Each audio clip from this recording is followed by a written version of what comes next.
Ahoj. Měl bych na vás všechny takovou prosbu k zamyšlení.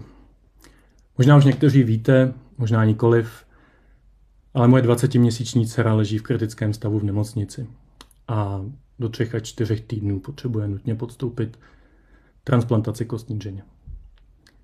Vzhledem k tomu, že z plného zdraví se úplně všechno posralo během pouhého týdne, tak nemáme moc času. Ze mě i z mé ženy se zatím stává amatérský hematolog a upřímně vlastně docela žasnu.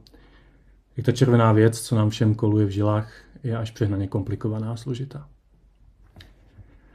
Pro úspěšnou transplantaci je zapotřebí najít vhodného dárce, který bude mít 10 z 10 atributů shodných. Nemám vlastně teď moc času vás zasvěcovat do detailu, ale jenom pouhých 6 hlavních takzvaných HLA znaků tvoří dohromady 30 000 různých kombinací. Mou dceru zachrání jenom jedna jediná kombinace ve všech 10 znacích najednou. Tedy šance nic moc. V České republice máme registr dárců kostní dřeně, ve kterém máme pouhých 134 000 dárců. Někteří z vás už v něm jsou a vím o vás, moc děkuji.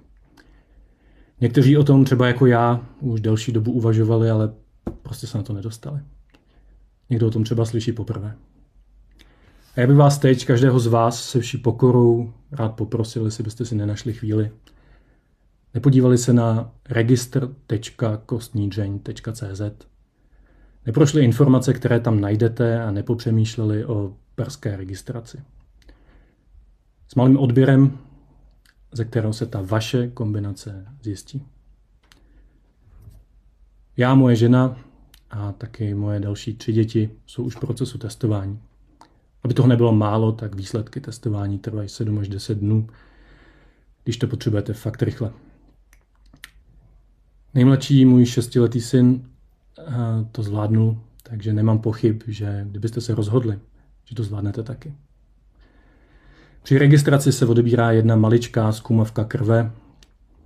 Někde umějí už dělat i stěry ze slin, ze kterých taky umí zjistit ty konkrétní HLA atributy. To je vše.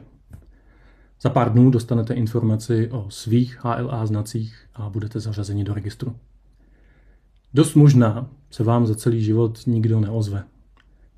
Ale pokud ano, tak je vysoce pravděpodobný, že právě někomu zachráníte život.